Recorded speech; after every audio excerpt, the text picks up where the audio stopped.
Guys, welcome. Collective reading tayo ngayon. So, tingnan natin kung ano yung energy ng person mo. Okay?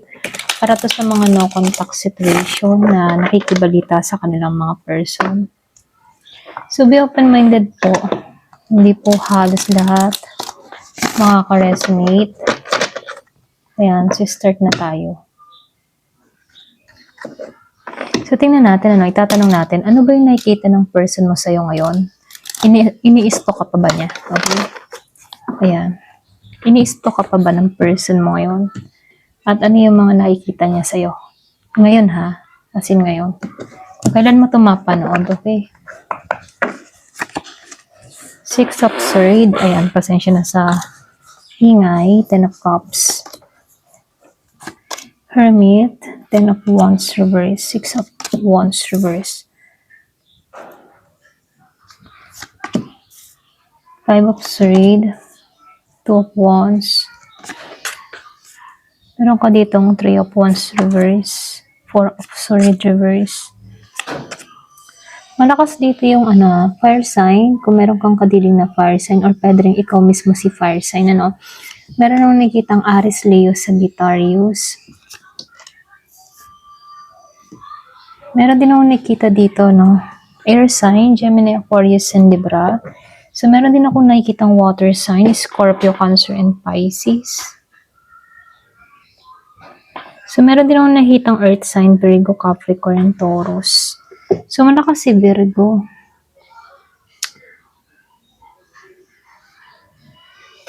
So, halos lahat andito, Ayan, pwedeng iba sa inyo, meron ditong year of the horse, year of the dog, year of the rabbit, okay? Ayan, so start na tayo. So, dito, malakas dito yung indikasyon na meron nag-i-stalk sa'yo dito, ha? Hindi lang siya, consistent dito. Para bagay yung energy ng tao na to, patago. Patago siyang nag-i-stalk sa'yo, okay? So, dito, lumabas si Ten of Cups dito. Then, sinabayan dito si Six of Swords. Itong tao na to, kita ka niya na ideal or nakikita ka niya dito na okay. Para bang ikaw yung happiness ng tao na to. Ikaw yung complete picture na gusto niya dati. Okay? Meron kasi siyang emotional attachment sa'yo rito. Pero dito, lumabas si Six of Swords. Itong tao na to, sinusubukan niya mag-moving on dito. Pwedeng umiiwas or pwedeng iniiwasan ka muna. Hindi siya yung totally present yung energy sa buhay mo, Hindi siya ganon. Meron din naman siyang pag-iwas dito sa'yo. Pero ganun pa man, nakikitaan ko dito. Malakas yung Virgo. Meron din akong nakita dito na water sign is Scorpio, Cancer, and Pisces. Then, air sign, Gemini, Aquarius, and Libra, So, dito, tahimik to. Ito rin nakikita ko. Para bang nag-observe lang siya.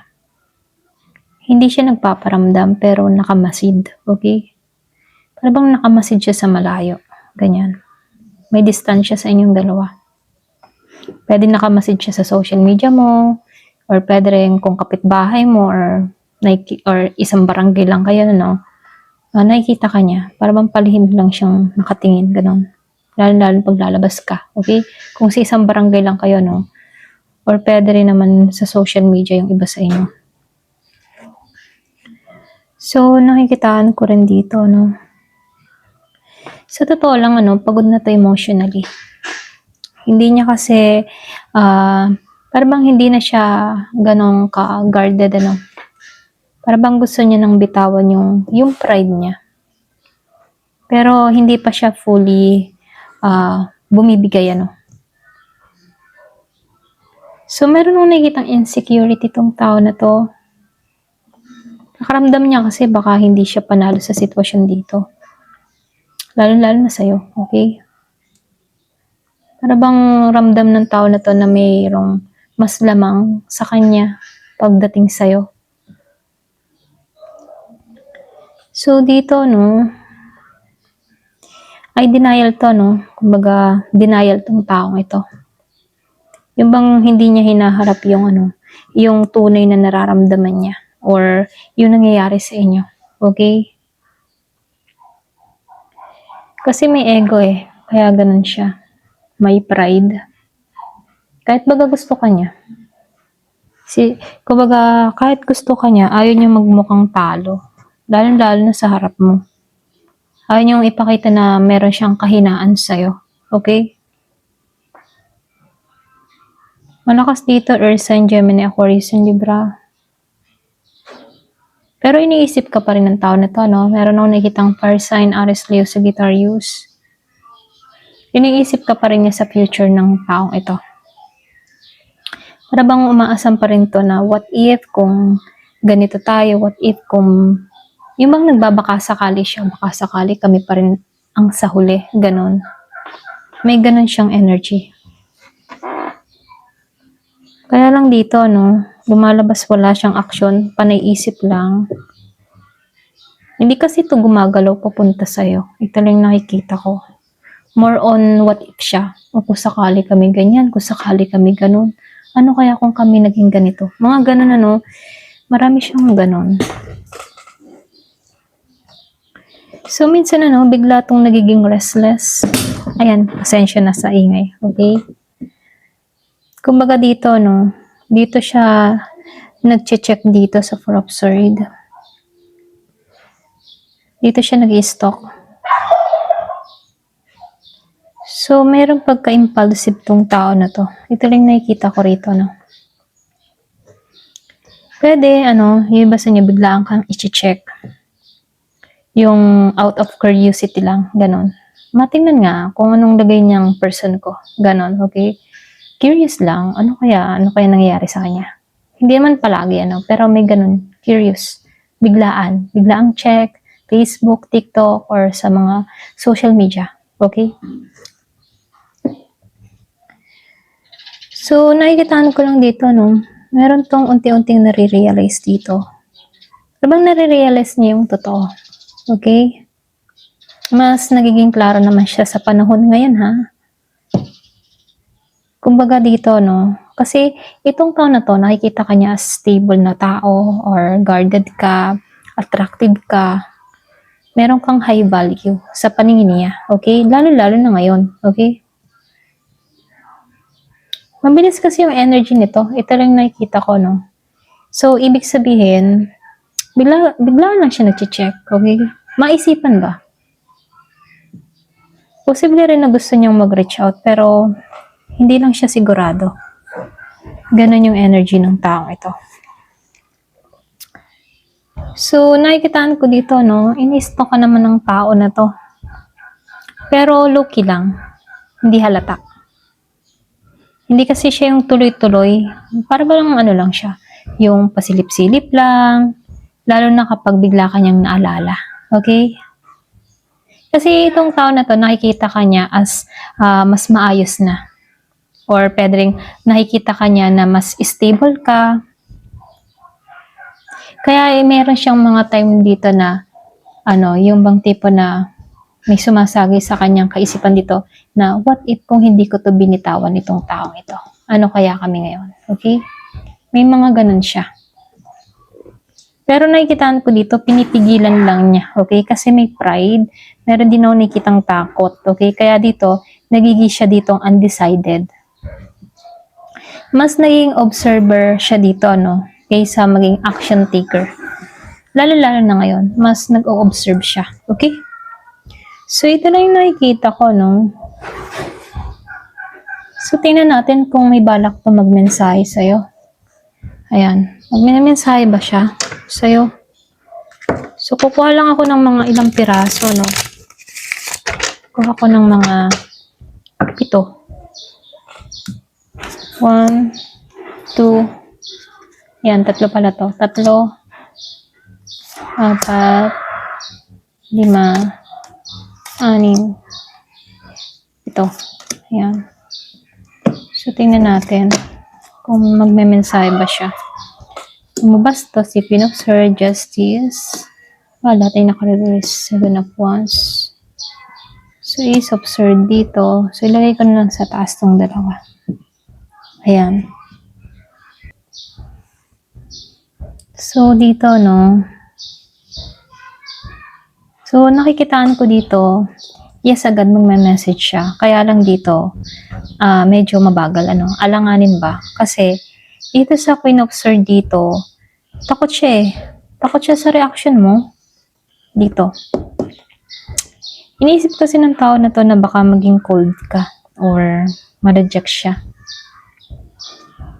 Kaya lang dito sa Justice Reverse, meron siyang alam, okay? Yung bang tipong alam niya dito na nagkamali siya sa kanyang mga nagawa sa'yo, no? Meron kasi itong guilt. Pero ba, alam mo yun, yung tipong meron siyang guilt pero iniiwasan niyang harapin yung konsensya niya, no? Kaya dito sa King of Pentacles, lumalabas dito na hindi to stable emotionally, okay? Lalo-lalo na sa buhay niya ngayon. Hindi ba siya confident na mag-reach out sa'yo? Medyo defensive siya rito, no? Para bang pinoprotektahan niya yung kanyang sarili. Kaya ayaw masaktan ulit, ganon. Ayaw niya masaktan ulit. Kaya pagdating sa Ace of Swords, yung bang tipong wala siyang malinaw na plano kung paano ka kakausapin. Hindi niya alam kung ano yung sasabihin niya sa'yo. So, dito sa Six of Swords, mas mas pinipili na lang ng tao na to na umiwas. Muna, no, bago siya mag-moving forward kaysa bumalik. Kasi dito, mas inuuna na muna ng tao na to na yung bang tipo mag-focus muna siya sa future niya sa panahon ngayon. Para bang nakatuon siya sa ganon. Kumbaga, hindi siya nagme-message sa'yo agad, okay? Kasi mas priority niya muna yung kanyang stability, yung kanyang future, kasi meron tong mga pinagdadaanan sa panahon ngayon, okay? So, nakikitaan ko lang dito, magme-message naman siya, kaya lang, sa panahon ngayon, hindi pa, okay? Kasi gusto ng tao na to, pero marami siyang mga pag-aalinlangan. Una, baka mamaya galit ka. Baka mamaya deadmahin mo siya. Okay? Maraming posibilidad, kaya doon lang siya natatakot. Kumbaga nag-iisip din naman tong taong ito. Kaya marami siyang pag-alinlangan. Pwedeng ikalawa, pwedeng nagigilty din siya kasi hindi niya alam kung paano ba mag-uumpisa ng topic sa'yo. Lalo-lalo na alam naman niya siya na yung may nagawang pagkakasala sa'yo. Okay? Guilt. Meron naman siyang guilt. So, nakikitaan ko lang din dito, kulang to ng lakas ng loob na harapin ka. Okay? So, mas priority ng tao na to ngayon, yung kanyang goal sa buhay, yung mga conflict niya sa buhay niya, yung ayusin niya yung sarili niya. Okay? Kasi itong tao na to, mas nakatuon to na mag-moving forward muna bago umusad sa'yo. Kasi, syempre, naiisip din ng tao na to, paano siya babalik kung mismong sarili niya, hindi niya pa naayos. Okay?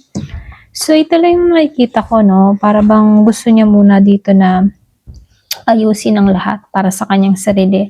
Pero nakikitaan ko dito, mark like na hindi pa naman to ngayon magme-mensahe, okay? Pero hindi naman to never na magme-message. Hindi pa lang ngayon, okay?